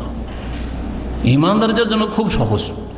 ঈমানদার মানে সত্যিকার ঈমানদার, সৎকর্মশীল যারা, ইন্নাল্লাযিনা আমানু ওয়া আমিলুস সালিহাত, জি হ্যাঁ, তাদের জন্য ফালা খাউফুন আলাইহিম ওয়া লা হুম ইয়াহজানুন, তাদের কোনো ভয় নেই, চিন্তা নেই। কিন্তু বাকি যাদের খালাতু আমালান সালিহান ওয়া আখারা সাইয়্যান, নেকিও আছে, গুনাহ আছে, অথবা গুনাহ আর গুনাহ, পাপ আর পাপ, পাপের বোঝা অনেক বেশি, অথবা পাপই আছে, কুফর শিরকের অবস্থায় মারা গেছে, বড় শিরক বড় কুফরের অবস্থায়, বিদআতের অবস্থায় মারা গেছে, তাদের কি হবে?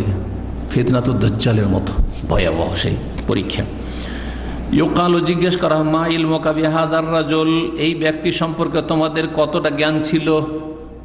এই ব্যক্তি বলতে যখন একজন মানুষকে খবরে জিজ্ঞাসা করা হচ্ছে, তখন তার ব্রেনে এই কথা আসবে যে তিনি কে, কার সম্পর্কে জিজ্ঞাসা করা হচ্ছে? রাসূলুল্লাহ সাল্লাল্লাহু আলাইহি ওয়াসাল্লাম সম্পর্কে জিজ্ঞাসা করা হচ্ছে। এইখান থেকে আমাদের বলার প্রয়োজন নেই, কারণ কোন স্পষ্ট হাদিসে নেই যে ওখানে রাসূলুল্লাহ সাল্লাল্লাহু আলাইহি ওয়াসাল্লামকে দেখানো হবে, যে এই যে দেখছো না নবীকে, অথবা রাসূলুল্লাহ সাল্লাল্লাহু আলাইহি ওয়াসাল্লামের ছবি দেখানো হবে। হ্যাঁ, ছবি দেখানো হবে, টিভির পর্দার মতো করে দেখানো হবে। এসব কথা কল্পিত কথা, অনুমান ভিত্তিক কথা, হতে পারে নাও হইতে পারে। সুতরাং ওইসব কথাতে আমরা যাব না। বরং কোনো যদি বিখ্যাত ব্যক্তি থাকেন, খ্যাতিসম্পন্ন ব্যক্তি থাকেন, তাহলে আমরা ওনার নাম না নিয়েও বলতে পারি। বা প্রসঙ্গ যেটা চলছে, দিনের প্রসঙ্গ চলছে, প্রশ্ন চলছে আল্লাহ সম্পর্কে, আল্লাহ সম্পর্কে প্রশ্ন হইল মান রব্বুকা, তাহলে মা দীনুকা, তাহলে আর কার কথা জিজ্ঞেস করা হবে? নবীর কথা জিজ্ঞেস করা হবে। তাহলে এটা স্বাভাবিক, মানুষ বুঝছে। আমরা আলোচনা করি দেশের অবস্থা খুব খারাপ, দেশে শান্তি নেই, এই যে লোকটা আছে না, এই লোকটা অশান্তির কারণ। এতে লোকেরা কিন্তু বুঝে গেল কোন লোকটা, কথা বোঝা গেছে না? তাহলে যদি এটাই বুঝতে পারে মানুষ, তাহলে বুঝতে পারবে না যে খবরে কার সম্পর্কে জিজ্ঞাসা করে মা ইলমুকা বিহাযার রাজুল, ছবি দেখাইতে হবে, টিভির পর্দার মতো করে দেখাইতে হবে, বা নবী সাল্লাল্লাহু আলাইহি ওয়াসাল্লামের খুলে দেওয়া হবে, সব দেখবে? না না না না, কোনো জরুরি নাই।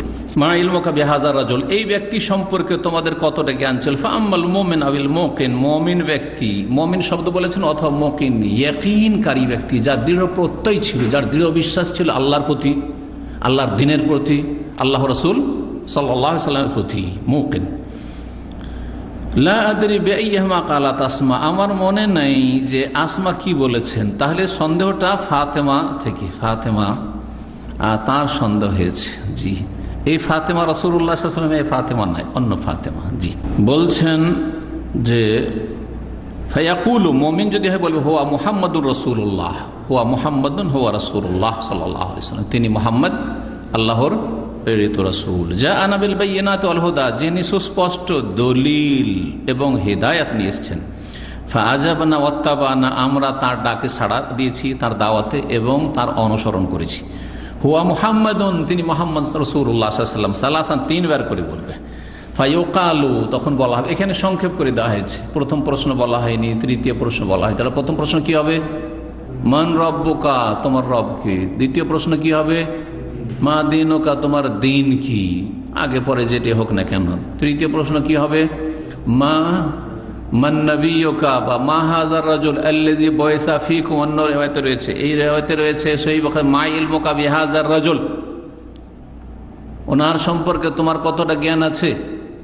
জি হ্যাঁ, যার মাধ্যমে আমি আল্লাহ দিন পাঠিয়েছেন। মালায়েকা জিজ্ঞেস করছে, আল্লাহ দিন পাঠিয়েছেন, মা ইলমুকা বিহাযার রাজুল। তিনটি প্রশ্ন হয়ে গেল। চতুর্থ আরেকটি প্রশ্ন হবে, যখন বলবে যে এই উত্তরগুলো দিতে পারবে মুমিন, তখন তাকে বলবে যে ওমা ইউদরি, কেমন করে জানলে তুমি, কিভাবে তুমি এই উত্তরগুলো জানলে যে আমার রব আল্লাহ, রব্বি আল্লাহ, ও দীনি আল ইসলাম, ও নবী মুহাম্মদ সাল্লাল্লাহু আলাইহি ওয়াসাল্লাম, বা হুয়া রাসূলুল্লাহ সাল্লাল্লাহু আলাইহি ওয়াসাল্লাম, এই উত্তরগুলো কি করে জানলে? তখন উত্তরে মুমিন বলবে, বা ইয়াকিনকারী বলবে, একজন সৎকর্মশীল বলবে, কারাতু কিতাবাল্লাহি ফাআমানতু বিহি ওয়াসাদ্দাকতু। সুনানে তিরমিজির হাদিসে, অন্যান্য হাদিসে রয়েছে, মুসনাদ আহমদ, কারাতু কিতাবাল্লাহ, আল্লাহর কিতাব পড়েছি, হ্যাঁ রাসূলের হাদিস পড়েছি, আর আমরা ঈমান নিয়ে এসেছি, ওয়াসাদ্দাকতু, বিশ্বাস করেছি, ওতে জেনেছি যে আমাদের রব হচ্ছেন আল্লাহ, আর আমাদের নবী হচ্ছেন রাসূলুল্লাহ মুহাম্মদ সাল্লাল্লাহু আলাইহি ওয়াসাল্লাম, আর আমাদের দিন হচ্ছে ইন্নাদ-দীনা ইনদাল্লাহিল ইসলাম, ওয়া মান ইয়াবতাগি গায়রাল ইসলামি দীনান ফালা ইউকবালা মিনহু ওয়া ফিল আখিরাতি মিনাল খাসিরিন। এইভাবে জবাব দিবে।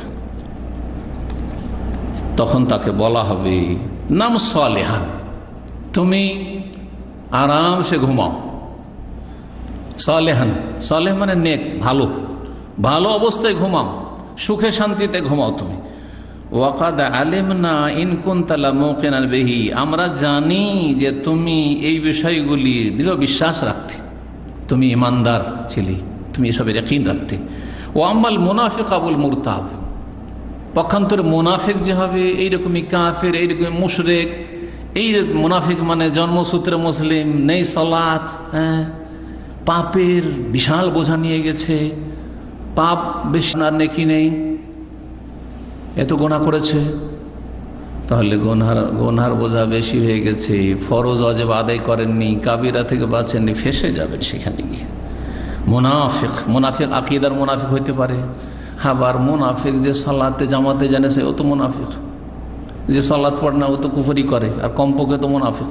জি হ্যাঁ, আর শতকরা তো 95 জনের বেশি বেনামাজি, আধা নামাজি।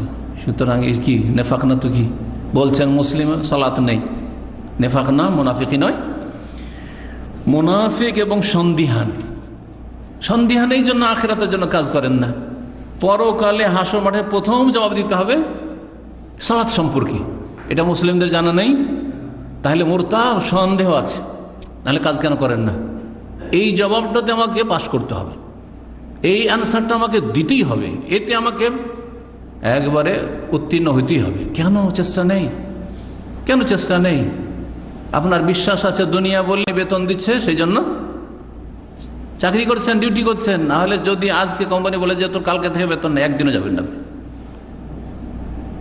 বিশ্বাস এবং আশা নিয়ে আপনি কাজ করছেন। আর জান্নাতের আশা নিয়ে কাজ করবেন না আপনি, জাহান্নামের ভয়ে কাজ করবেন না আপনি। আখিরাতে প্রথম উত্তর দিতে হবে সালাত সময় 5 ওয়াক্ত সালাত পড়বেন না আপনি, 17 রাকাতে আপনি কম করার অধিকার রাখেন মুসলিম। জি, তো বলছিলাম যে মুনাফিক অথবা সন্দিহান ব্যক্তি বললা আদরি কালাত আসমা রাদিয়াল্লাহু তাআলা আনহা, তিনি মুরতাব বলেছেন না মুনাফিক বলেছেন সেটা আমার মনে নেই। ফায়াকুলু, একটা বলেছেন উনি, কাছাকাছি অর্থ। লা আদরি বলবে, হা হা লা আদরি। অন্য রিওয়ায়াতে রয়েছে হা হা হাই হাই লা আদরি, জানি না। এখানে শুধু রয়েছে লা আদরি। সামিআতুন নাস ইয়াকুলুনা শাইআন ফাকুলতু, যেহেতু মুনাফিক সেই জন্য সবাই যা বলতো তাই বলতো, মানে সমাজে সবাই নিজেকে মুসলিম বলতো, ও নিজেকে মুসলিম বলতো, কিন্তু আসলে মুসলিম না, আসলে ফরজ ওয়াজিব নাই। বলছেন সামিআতুন নাস ইয়াকুলুনা শাইআন, আমি লোকজনকে শুনতাম কিছু বলতে, ফাকুলতু, আমিও বলতাম। লোকেরা বলতো যে মুসলিম, আমিও বলতাম আমি মুসলিম, ভাই মুসলিম। জাতিতে কি সবাই লিখাইতো মুসলিম, আমিও মুসলিম লিখাইতাম, ইসলামের খবর নেই। জি, দেখা দেখি মুসলিম, না এলম, না আমল, আর না কিছু। সূরা আসর উপর আমল না করলে ক্ষতিগ্রস্ত। তারপরের অধ্যায় রয়েছে 25 নম্বর অধ্যায়, বাবু তাহরিদিন নবী সাল্লাল্লাহু আলাইহি ওয়াসাল্লাম আফদা আব্দুল কাইস আলা ইয়াহফাজুল ঈমান ওয়াল ইলম ওয়া ইউখবিরু বিহি মা ওয়ারাআহুম। এই অধ্যায় হচ্ছে নবী সাল্লাল্লাহু আলাইহি ওয়াসাল্লাম উৎসাহিত করেছেন আব্দুল কাইসের প্রতিনিধি দলকে যে তারা যেন ঈমানের সুরক্ষা করে আর এলমের, দ্বীনি এলমের সুরক্ষা হেফাজত করে।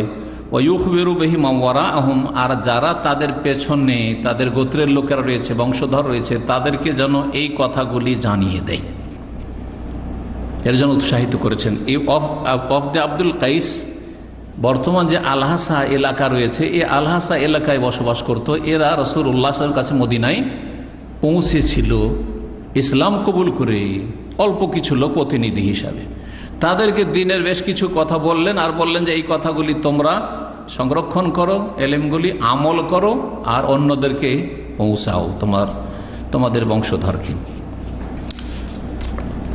হাদিস বর্ণনা করছেন আবু জামরা তাবি রহমতুল্লাহ আলাইহি, বলছেন কুনতু উতারজিমু বাইনা ইবনে আব্বাস ও বাইনান নাস, আমি অনুবাদকের কাজ করতাম, দোভাষীর কাজ করতাম আব্দুল্লাহ বিন আব্বাসের মাঝে আর অন্যান্য লোকজনের মাঝে। তিনি অন্য ভাষা মানে ফার্সি ভাষাও জানতেন। ফাকাল্লাহ বললেন, ইন্না ওয়াফদা আব্দুল কাইস আতাউন নবী সাল্লাল্লাহু আলাইহি ওয়াসাল্লাম, আব্দুল কাইসের গোত্রের প্রতিনিধি দল নবী সাল্লাল্লাহু আলাইহি ওয়াসাল্লামের কাছে আগমন করল মদিনায়। ফাকালা, তখন রাসূলুল্লাহ বললেন, মানিল ওয়াফদু, এই প্রতিনিধি কোত্থেকে, আও মানিল কওম, এই সম্প্রদায় কোথা থেকে এসছে। কালু রাবিয়া, এ হচ্ছে আমরা হচ্ছি রাবিয়া বংশের লোক। ফাকালা মারহাবান বিল কওম আও বিল ওয়াফদ গায়রা খাজায়া ওয়ালা নাদামা, স্বাগতম এই সম্প্রদায়কে বা এই প্রতিনিধিকে, না কোনো লাঞ্ছনা রয়েছে, না কোনো অনুশোচনা রয়েছে, লজ্জা রয়েছে, না আপনারা লজ্জিত না লাঞ্ছিত, সসম্মানে এখানে অবস্থান করবেন এবং সসম্মানে আপনারা পৌঁছেছেন, আলহামদুলিল্লাহ। কালু, তখন তারা বলল, ইন্না নাতিকা মিন শুক্কাতিন বাইদা, হে আল্লাহ রসুল, আমরা অনেক দূর থেকে এসেছি। শুক্কাতিন বাইদা, ওয়ালাকিন বাউদাত আলাইহিমুশ শুক্কা, এই শুক্কা কথাটি সূরা তওবাতে রয়েছে, দূরত্ব। অনেক দূর থেকে আমরা এসেছি, অনেক দূর দূরান্ত থেকে এসেছি। কোথা থেকে? সুবহানাল্লাহ, কত দূর এখান থেকে? আল আজহার থেকে মদিনা 1200 কিলোমিটারের বেশি, 1200 কিলোমিটারের বেশি প্রায়। ওয়াবাইনানা ওয়াবাইনাকা হাযাল হাই মিন কুফারে মুদার, আমাদের মাঝে আর আপনার মাঝে এই যে গোত্রেও বা বংশ রয়েছে মোদার কাফেরদের। মোদার, এই মোদার কাফেররা নাজদে বাস করত। নাজদ এলাকা আল খাজ থেকে শুরু হয়, যেটা আল আসাদ থেকে গেলে আল খারজ রাস্তায় পড়ে কাছাকাছি। আল খারজ রিয়াজ থেকে আল কাসিম পর্যন্ত যতগুলি শহর রয়েছে সব নাজদের এলাকা। এসব হচ্ছে নাজদের। নাজদ মানে হচ্ছে উঁচু এলাকা। আমাদের দেশে বরিন্দ্র এলাকা বলে, হ্যাঁ, বরিন্দ্র এলাকা। আপনাদের নওগাঁ এলাকাতে বরিন্দ্র এলাকা রয়েছে। মালদাহ, আমাদের মালদাহতে আপনার মালদার আশেপাশের এলাকাগুলি, সেসব এলাকাগুলি আর নওগাঁর পাশাপাশি যেসব এলাকা সব বরিন্দ্র উঁচা এলাকা। সারা দেশে যদি বন্যা হয়ে যায় ওইসব এলাকা বন্যা সাধারণত উঠে না, আর ওইসব এলাকা বন্যা উঠলে গোটা বাংলাদেশ ভারত ডুবে যাবে, এত উঁচা এলাকা। তো নাজদ এলাকা আরব দেশের মধ্যে, আরব জাজিরা, আরব উপদ্বীপের মধ্যে সবচেয়ে উঁচা এলাকা, এই জন্য নাজদ বলা হয়। জি, বলছেন যে এই মুদার কাফেরেরা, তখন পর্যন্ত মুদার বংশ খুব দুর্দান্ত বংশ, প্রভাবশালী বংশ, অনেক শক্তিশালী বড় বংশ, আর তারা কাফের হয়েছিল, ইসলাম গ্রহণ করেনি। তো আমাদের জন্য একজন দুজন আসা সম্ভব নয়। আমরা এই দলবদ্ধভাবে কোন রকম সহি সালামত পৌঁছে গেছি, আলহামদুলিল্লাহ, ইসলাম কবুল করে। তাহলে ইসলাম আলহাসাই, যেটাকে সেই যুগে কি বলা হয়তো, বাহরাইন বলা হয়তো, কিন্তু এই বাহরাইন যে দ্বীপ, এই ছোট্ট দ্বীপ, এটা ছিল না তখনকার যুগে। বাহরাইন আলহাসা থেকে কাতিফ পর্যন্ত হাদিসের নাম এসেছে, সিরাতের নাম এসেছে, দারিনের নাম এসেছে, এই নামগুলো এসেছে। দামাম ছিল না, দামাম পানির তলায় ছিল। দামামের বয়স বেশি না, 100 বছরের হয়তো বেশি হবে কিছু। বলছেন যে ওয়ালা নাস্তাতি আন নাতিকিল্লা ফি শাহরি হারাম, আপনার কাছে আসা সম্ভব নয় হারাম মাস ছাড়া। আমরা এই হারাম সম্মানিত মাস, কারণ হারাম মাসে জাহিলিয়াতি যুগের কাফেররা, মোদার যারা, তারাও এর শ্রদ্ধা করতো, সম্মান করতো। হ্যাঁ, আর বিশেষ করে তার রজব মাসকে আরো বেশি সম্মান করতো। এই জন্য রজব মাসকে রাজাব ও মোদার বলা হয়েছে হাদিসে। রাজাব ও মোদার, মোদার বংশের রজব মাস, মানে বিশেষ করে এই মোদার বংশ এত দুর্দান্ত, এত মানে সীমালঙ্ঘনকারী ছিল, কিন্তু তারপরেও রজব মাস আসলে আর লড়াই নেই, হ্যাঁ, কারো উপর আক্রমণ নেই, কারো কোনো প্রতিশোধ নেওয়া নেই, ওসব নেই, কিছু নেই। গোত্রীয় শাসন ছিল, যে যাকে পারত হ্যাঁ গ্রাস করে ফেলতো, মারামারি ছিল, আর বিরোধও ছিল। ফামুরনা বি আমরি নুখবির বিহি মাওয়ারানা, আমাদেরকে এমন একটি গুরুত্বপূর্ণ বিষয় বলে দেন যেটা আমাদের পেছনে যাদেরকে ছেড়ে এসেছি তাদেরকে আমরা জানিয়ে দিতে পারি, তাদেরকে তারা ঠিকভাবে আমল করতে পারে। অন্য রিওয়ায়াতে মুরনা বি আমরিন ফাসলিন, আমাদেরকে এমন কিছু বলে দেন, চূড়ান্ত কথা, যেই কথাগুলি আমরা আমাদের পেছনে যারা বংশধর আছে তাদেরকে, নর নারী যারা আছে তাদেরকে আমরা জানিয়ে দিতে পারি, তারা আমল করবে। নাদখুলু বিহিল জান্নাহ, যার মাধ্যমে আমরাও জান্নাতে যেতে পারি, ওরাও জান্নাতে যেতে পারে। ফাআমারাহুম বিআরবাইন ওয়া নাহাহুম আন আরবা, সুতরাং রাসূলুল্লাহ তাদেরকে 4টি হুকুম করলেন আর 4টি বিষয় নিষেধ করলেন, 4টি বিষয়ের নির্দেশ দিলেন আর 4টি বিষয় সম্পর্কে বাধা নিষেধ করলেন বা বারণ করলেন। আমারহুম বিল ঈমান বিল্লাহি আযজা ওয়া জাল্লা, তাদেরকে নির্দেশ দিলেন আল্লাহ আযজা ওয়া জাল্লার উপর, মহান আল্লাহ রাব্বুল আলামিনের উপর ঈমান নিয়ে আসার। ওয়া নাহাহুম আন আরবা, আর 4টি বিষয় সম্পর্কে তাদেরকে বারণ করলেন। আমারহুম বিল ঈমান, জি হ্যাঁ, আমারহুম বিল ঈমান বিল্লাহি ওয়াহদাহু, এক আল্লাহ রাব্বুল আলামিনের প্রতি ঈমান নিয়ে আসার নির্দেশ দিলেন। ক্বালা হাল তাদরুনা মাল ঈমান বিল্লাহি ওয়াহদা, তারপরে বলছেন যে এক আল্লাহর প্রতি ঈমানের অর্থ কি বুঝো তোমরা, এটাও বুঝতে হবে। এক আল্লাহর প্রতি ঈমান হচ্ছে তাওহীদ। ক্বালু, তারা বলল আল্লাহু ওয়া রাসূলুহু আলাম, আল্লাহ এবং তার রাসূল সাল্লাল্লাহু আলাইহি ওয়াসাল্লাম বেশি জানেন ঈমানের অর্থ। কালা বলছেন শাহাদাতু আল্লা ইলাহা ইল্লাল্লাহ ওয়া আন্না মুহাম্মাদার রাসূলুল্লাহ। ঈমান, এখানে ঈমানটাকে ইসলাম দিয়ে বোঝাচ্ছেন। তাহলে বোঝা গেল যে ঈমান, ইসলাম, যখন ঈমানের কথা যখন বলা হবে তাতে ইসলামের বিষয়গুলিও প্রবেশ করবে তাতে। আর যখন দুটোকেই বলা হবে, ইমানও বলা হয়েছে ইসলাম, তখন ইমান বলবো আভ্যন্তরের বিষয়, বিশ্বাসের বিষয়গুলি, যে ইমানের রুকন খুঁটি 6টি, আর ইসলামের স্তম্ভ খুঁটি হচ্ছে 5টি, তখন বলবো। কিন্তু ইসলাম বললে ইমান তাতে চলে আসবে, ইসলামও চলে আসবে, 6, 5, 11টি। আর যখন ইমান বলবো তখন তাতে ইসলামও চলে আসবে সবগুলি। জি, তো ইমান বলে এখন ইসলাম দিয়ে ব্যাখ্যা দিচ্ছেন। কালা, সাক্ষ্য প্রদান করা, শাহাদাত আল্লাহ, যে আল্লাহ ছাড়া কোনো সত্য মাহবুদ নেই। তাহলে তৌহিদ, আল্লাহর একত্ব প্রতিষ্ঠা করা, তৌহিদুল রুবুবিয়্যাহ, তৌহিদুল উলুহিয়্যাহ, ইবাদত, তৌহিদুল আসমা ওয়া সিফাত, এবং আল্লাহর অস্তিত্ব, তার সাথে 4টি বিষয়, আল্লাহর প্রতি ঈমান। এই 4টি বিষয়ের সমষ্টির নাম মনে রাখবেন। হ্যাঁ, কি?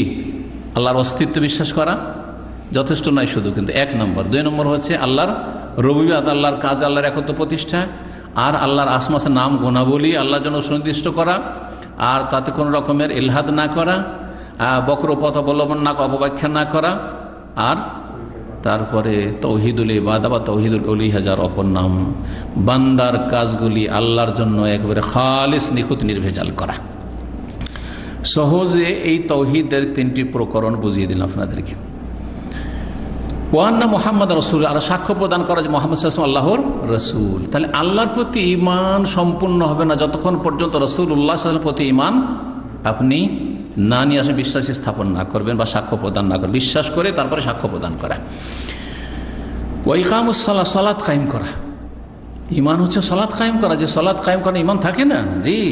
ওয়া ইতাউজ যাকাত, যাকাত প্রদান করা। যাকাত যদি কেউ না দেয়, অস্বীকার করে, তাহলে ঈমানই থাকে না। আর যদি কেউ অবহেলা করে, কৃপণতা করে, তাহলে ঈমান অত্যন্ত দুর্বল হয়ে যায়, খোঁড়া ঈমান। জি। অসম রমাদান, রমজান মাসের সিয়াম পালন করা। জি। হজের কথা কেন বললেন না এখানে? এই 4টা হয়ে গেল। তাহলে লা ইলাহা ইল্লাল্লাহ মুহাম্মাদুর রাসূলুল্লাহ, সাক্ষ্য প্রদান করা, সালাত কায়েম করা, হ্যাঁ, আর যাকাত দেওয়া, আর রমজান মাসের সিয়াম, 4টি বললেন।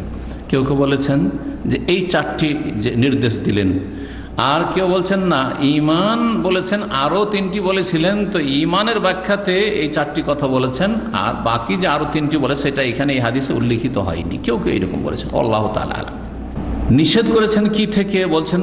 হ্যাঁ, আর একটা জিনিস অতিরিক্ত দিয়ে দিলেন, কারণ জিহাদ যখন হবে তখন গনিমতের সম্পদ আসবে, সুতরাং গনিমতের বিষয়টিও এটা অতিরিক্ত আরও শিক্ষা দিলেন।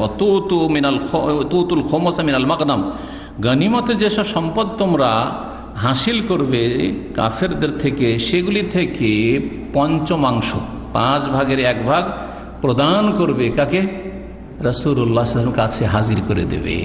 হ্যাঁ, এটি বাইতুল মাল, এটি বাইতুল মালে জমা করতে হবে। তখন রাসূলুল্লাহ সাল্লাল্লাহু আলাইহি ওয়াসাল্লাম সেখান থেকে খরচ করবেন। ওয়া নাহাহুম আনিদ দুব্বাই ওয়াল হানতাম ওয়াল মুজাফফাতি। আর তারপরে এই যে 4টি জিনিস থেকে যে বারণ করলেন, নিষেধ করলেন তাদেরকে, আর দুব্বাহ, দুব্বাহ হচ্ছে লাউয়ের যে আপনার বাকল, লাউয়ের যে বাকল, ওপরের খোল, হ্যাঁ, লাউয়ের খোল, লাউটাকে আপনার কুঁড়ে কুঁড়ে, আপনার কী বলেন? হ্যাঁ, কুঁড়া বলেন। লাউকে কুঁড়ে, আমাদের দেশে পাকা কুমড়াকে কুঁড়ে, কিন্তু লাউ বা পাকা কুমড়াকে কুঁড়ে, লাউকে কুঁড়ে সেই লাউয়ের বাকল যেটা চোকা, সেটার পাত্র বানানো। সেই পাত্রে তারা সেই যুগে নবীজ ভিজিয়ে তারা মদ বানাইতো, আর তাড়াতাড়ি সেটাতে নেশা চলে আসতো। সেই জন্য তাদের তো যেহেতু মদে ডুবেছিল আরব জাতি সেই যুগে, জাহিলিয়াতের যুগে, আর এই বাসনগুলো দেখলে মদের কথা মনে চলে আসে, মদ হারাম করা হয়েছে। সুতরাং এই বাসনগুলো প্রথম নিষেধ করা হয়েছিল, তারপরে এই বিষয়টি রহিত করে দেওয়া হয়েছে। এখন আর কেউ যদি লাউয়ের পাত্র ব্যবহার করে অথবা কুমড়ার ওই বাকলের পাত্র ব্যবহার করে, কোনো নিষেধ নেই, কিন্তু প্রথম নিষেধ করে যাতে করে মগজে আবার এর লাউয়ের পাত্র দেখে আবার মদ না ঢুকে যায়। ওয়াল হানতাম, আর সবুজ ঘাড়া, মাটির বাসন আর সবুজ রং দিয়ে রঙা থাকতো, আর তাতে তারা খেজুর ভিজিয়ে দিত, আর সেটা 2-3 দিন ভিজে পচলেই মিষ্টি হওয়ার পরে সেটা কি হয়ে যেত? নেশা হয়ে যেত। খেজুর দিয়ে, যেমন পচা ভাত দিয়ে, খেজুর দিয়ে, আরও কিছু দিয়ে মদখোররা মদ বানায়। জি হ্যাঁ, তো এইসব করতো। এখন এই সবুজ ঘাড়া যদি দেখে, তাহলেই তো তাদের দিমাগে কি ঢুকে যাবে? মদ ঢুকে যাবে। আর কি জানি আবার মদের তো নেশা আছে, মানুষের অভ্যাস তো থাকলে অভ্যাসের দাস হয়ে যায়, ওইদিকে না ফিরে যায়, সেই জন্য নিষেধ করা। আল মুজাফফাত, আর আলকাতরা মাখানো পাত্র, মাটির পাত্র, আর তাতে কি করতো? আলকাতরা মাখিয়ে দেওয়া হইতো, যাতে করে বেশি দিন লাস্টিং করে। জি হ্যাঁ, ওতে তাড়াতাড়ি করে নেশা চলে আসতো। সেজন্য এই পাত্রগুলি নিষেধ করা হয়েছে। আর জাহিলিয়াতের যুগে পাত্রগুলি মদের কাজে ব্যবহার করা হইত। কালা শোভা, ইমাম শোভা একজন যে বর্ণনাকারী আবু জামরা থেকে, তিনি বলছেন মুহাদ্দিস, রুব্বামা কালা নাকির, সম্ভবত বলেছেন নাকির। চারটির মধ্যে তা কয়টি হয়েছে? তিনটি হয়েছে, তাই না? আর নাকির বলেছেন। নাকারা ইয়ান করো মানে হচ্ছে কোনো কিছুকে কি করা, কোঁড়া। সেটা হচ্ছে কাঠ, শুকনো কাঠ। শুকনো কাঠকে কাঠ থেকে পাত্র বানানো। আমাদের দেশে লবণ রাখতো একসময়, ছোটকালে দেখেছি কাঠের, কাঠের কাঠায় কাঠের পাত্র দেখেছেন। কাঠের পাত্রগুলি আগের যুগে লবণ রাখতো, আমরা দেখি ছোটকালে, সেগুলি পাওয়া যেত। কাঠের অনেক পাত্র, কাঠের দই হয় না আমাদের দেশে, দই। তো এই নাকির ঠিক ওইটা, কাঠকে ওপর থেকে কুড়ে আর তারপরে সুন্দর একটা পাত্রের মতো বানিয়ে না, পাত্র হয়ে গেল। তো এতে তারা মদ খেত আর মদ বানাতো, সেজন্য এটা প্রথম দিকে কি করা হয়েছিল, এরকম পাত্র নিষেধ করা হয়েছিল। রুব্বামা কালা, আর সম্ভবত বলেছেন বা কখনো কখনো বলছেন মোকাইয়ার। কোন বর্ণনাকারী বলেছেন মোকাইয়ার। মোকাইয়ার মুজাফফাতের অর্থ, মুজাফফাত জিফতুন মানে হচ্ছে আলকাতরা, আর মোকাইয়ার মানে হচ্ছে আলকাতরা মাখানো। জি, তো আলকাতরা মাখানো, তো মুজাফফাত বলেছেন অথবা মোকাইয়ার বলেছেন। কালা, তারপর বলছে ইহফাজুহু, এগুলি মুখস্থ করে নাও তোমরা। রাসূলুল্লাহ বললেন ও আখবিরুহু মান ওয়ারাআকুম, তোমাদের পেছনে যারা আছে তাদেরকে এই বিষয়গুলি জানিয়ে দিও, যে চারটি পাত্র নিষেধ, ব্যবহার করবে না। আর পরে এই বিধান রহিত করে দেওয়া হয়েছে। জি, এজন্য রাসূলুল্লাহ সাল্লাল্লাহু আলাইহি ওয়াসাল্লামের আরেকটি হাদিস রয়েছে, কুনতু নাহাইতুকুম আনিল আসকিয়াতে, তোমাদেরকে এইরকম কিছু পাত্র ব্যবহার করতে নিষেধ করতাম, পান পাত্র নিষেধ করতাম। এখন তোমরা সেগুলি ব্যবহার করতে পারো, কিন্তু ওয়ালা তাশরাবু মুসকিরান, নেশা যাতে থাকে এমন কোন পানীয় পান করিও না যাতে নেশা চলে আসে, নেশাগ্রস্ত করে। আজকে এখানে আলোচনা শেষ করছি। আল্লাহ রাব্বুল আলামিন যেন আমাদেরকে দিন শিখার এবং দিনের প্রতি আমল করার, দিনের দিকে নির্ভেজাল তাওহীদ সুন্নতের দিকে, আল্লাহ রাব্বুল আলামিনের ইবাদত বন্দেগীর দিকে, রাসূলুল্লাহ সাল্লাল্লাহু আলাইহি ওয়াসাল্লামের সুন্নতের অনুসরণের দিকে এবং ভালো আমল আখলাকের দিকে, ভালো আচার আচরণের দিকে দাওয়াত দেওয়ার তৌফিক দান করেন। তার আগে নিজের আমলকে ভালো রাখার, ঈমানকে ভালো রাখার, দিনের উপর অটলতা আল্লাহ রাব্বুল আলামিন যেন আমাদেরকে দান করেন। সুবহান রাব্বিকা রাব্বিল ইজ্জাতি আম্মা ইয়াসিফুন ওয়া সালামুন আলাল মুরসালিন ওয়ালহামদুলিল্লাহি রাব্বিল আলামিন।